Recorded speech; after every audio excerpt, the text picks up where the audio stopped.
Welcome. In this video, we're here once again with Milo for service dog training and focusing in on the picking up objects exercise. And here, by way of beginning to take the path of a demand, this is where I'm starting to assert a little bit more influence in terms of, directing Milo to pick up things in a more direct way. What I'm doing is I'm cleaning up some of the issues related to him wanting to, use his paws, wanting to take a hold of the glove and shake it, wanting to express control. Because understanding this is all about the path that certain responses take in terms of making sure that he's picking them up by way of his perceptions, perceiving through the owner in terms of, taking up objects the right way. So when you start to do this type of a exercise, and this is where again using motivators such as say using treats, bribing a dog basically to pick up objects, that could be okay at the very beginning at a certain level, but understanding that it is about control, it's about relationship, and this is why again, in terms of certain environments, why dogs will perform very, very well by way of being motivated through getting something in return. But then if you take them out to certain areas such as say a store or a doctor's office or someplace where you want the dog to perform that same task, everything falls to pieces because the dog's focus begins to shift towards other dogs, becomes very losing focus because it's about relationship and control that way as to who's in control, again taking the form of a demand. So this is why here on this exercise you're going to see me again motivating Milo. I am going to be motivating him to through again positive reward. Okay, I'm going to be praising him, I'm going to be petting him when for better moments, but also I'm going to be asserting influence, okay, to eliminate his ability to use his paw to try to say, especially the glove, wanting to hold it down and kind of rip the fingers out of the glove, okay? This is where it's about who's in control, okay? And this is what I'm talking about. So I'm going to be interfering with his ability to do certain things, to take control of objects a certain way to make sure that he is passing them to me as a follower. So I kind of spaced out the objects here, the same objects I've been using before. This time I kind of put the glove over in the third spot because that's really the object that he really kind of loses motivation and desire when I start to interfere with his ability to be able to shake it, want to play tug with it, okay? I'm starting to really clean a lot of this up, and so his level of motivation really kind of falls off in a big way for certain objects. Here, I switched it to the pipe, which again is a little bit more direct, a little bit more of a kind of a motivator for him, and so kind of just switching the opposite around to make it kind of easier depending on what level of control he's invested in. And at the same time, you notice I've moved from the flat collar to the pressure collar again to exert more influence over him to form up the sit position, okay, to engage him a little differently here. So I'm going to go through this exercise. You'll see how I'm kind of shaping it, kind of reshaping it, okay, to make sure, again, it's following the right path. That when he's out in certain environments, he's going to consistently pick up things by way of the right focus, by way of a demand, not for getting something in return. But it's the same example I use in terms of the difference between, as a parent, take the garbage out because I'm the parent, or take the garbage out, here's $100. Okay, there's a big difference between both, but in terms of the motives that underpin that response, you want to make sure it's following the right path. Otherwise, again, if there's nothing in it for the child, it's like, well, I'm not taking the garbage out because I don't get $100. See, there's a difference, okay? So this is the same type of thing. It's like pick up the object because, I'm in control and you need to do it, okay? There's the difference. And you're still going to get rewarded for that, but again, I'm eliminating, I'm kind of making sure the motives that underpin Milo's responses are the right way. So we're going to start with the pipe. Again, I'll bring him over to the sit position here. Get it, get it. Good boy, good boy, good boy, good boy, good boy, good boy. Now notice here, out, good boy. Now notice what I'm doing here. I'm doing it in a more direct way, but I'm also putting influence over him. So I'm holding his mouth a little bit to help to modify the amount of pressure he's putting on the object, okay? So, but I'm also rewarding him at the same time as I'm making that adjustment. So it's not the type of pressure where it's meant to hurt him or, you know, bring him into any sort of discomfort, okay? It's meant to make an adjustment. So, same thing here. Get it. Good boy, good boy, good boy. Sit, sit, out. Good boy, good boy. So there is a great example of him doing better. Okay, he actually had more desire. He lowered his head down.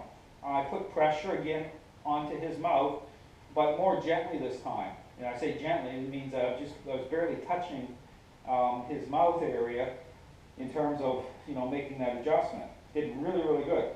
Get it, get it. Good boy, good boy, good boy. Sit. Out. Good boy, good boy. So there, that was even better. Now notice, again with the pipe, you know, I'm lining it up too. So when it's in his mouth, I'm kind of moving over to the center a little bit. I'm just kind of, you know, making it more center. So because I want him to target, if it's an object, more center mass, okay? But again, better moments, more reward. So it's called jackpotting. So I'm giving him a little bit more reward for better moments to really incentivize him. Notice he's more focused. He's not so excited, but you know, he has better focus on me because I'm making this adjustment by way of a demand, okay? Get it. Good boy, good boy. Sit. Good boy. Out, out. Good boy, good boy, good boy. Again, excellent. So that's exactly how to do it. Now I'm going to stop there with this because it's like, you know, end, you want to end while you're ahead. Okay, sometimes, you know, kind of just how far to push it. That was very positive because it's taking the right path. Because I'm setting this up because I know that the glove over there is going to be more of a struggle. Okay, that's been a real struggle because, again, that's an object he really wants to take a hold of. He really want to shake back and forth. And then when I start to bring influence over him, he's not as motivated to want to engage because he's like, and dogs are like this, and once they gain a certain level of control, it's like, well, either if I can't be fully in control of that object, I don't want to play that game. Okay, and this is where you pay attention. You'll see it with, say, dogs are chasing or fetching a ball, and you start to line it up and start to assert influence over that ball by way of, say, you know, putting a dog on a long line and bringing them to the sit position. If they have a lot of control over an object, you know, it really kind of, you know, shuts them down. They really say, you know what, I don't want to play that game. So you have to know how to kind of incorporate influence in such a way not to, you know, interfere too much with the dog's desire. So if you're, you know, bringing influence into the equation, you want to use a lot of, you know, really positive motivation. Okay. So again, excellent. I move to the screwdriver. So notice here I'm coming here with the pressure collar, and I'm really starting to tap a little bit more. I want to firm up the sits. Again, he's looking at the object, which is great. Get it, get it. Good boy, good boy, good boy, good boy. Sit. Good boy. Out. Good boy, good boy. Now, again, another object that he was, again, putting a lot of kind of control over is there's a lot of teeth marks in this because he liked the kind of the texture of it, so he wanted to kind of chomp at it and bite down on it and try to work it with his teeth. And now, same thing. I'm cleaning this up, okay? So I'm adjusting the amount of pressure he's putting on this. And again, I'm directing him more so to make it so that, you know, his perceptions are the right way. So I'll do this again. Get it, get it. Good boy, good boy, good boy, good boy, good boy, good boy. Out, good boy, good boy, good boy. Again, really good. Again, if you're using influence, you have to kind of, the counter force is more positive, but you know, need influence in there. Do it again. Get it, get it. Good boy, good boy, good boy. Sit. Good boy, good boy. Out, out. Good boy, good boy. That was really good. But notice how he's trying to get, his paws up there because that's the thing is, like he's wanting almost like to hold the object down so he can kind of chew at it, and that's not on. Now here's the more challenging one here. Again. But notice it's a good sign. He's kind of looking down at it now a little bit. Get it. Good boy. Good boy. Good boy. Good boy.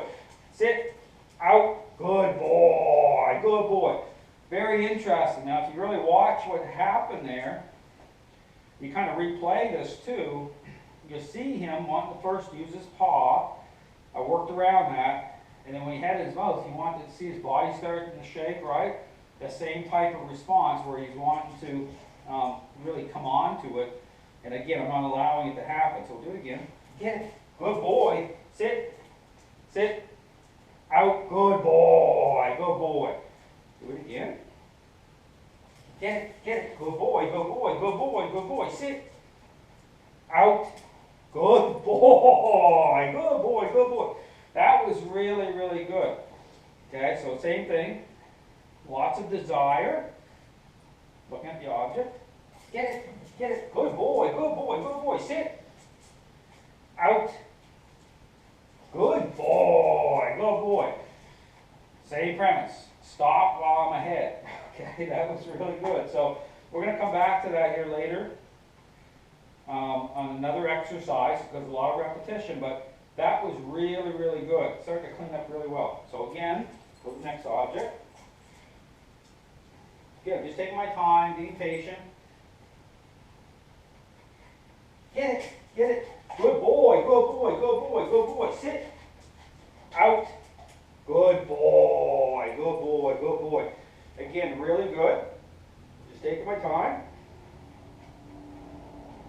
Get it, get it. Good boy, good boy. Sit, sit. Out. Good boy, good boy, good boy. Okay, be good on that. And last object is the little remote here. I'm going to do that. Get it. Good boy, good boy, good boy, good boy, good boy, good boy. Out. Good boy, good boy. And we did that one. So again, that was really, really excellent. But you can see how now I'm starting to clean it up. Okay, I don't want him I'm preventing him from putting too much pressure.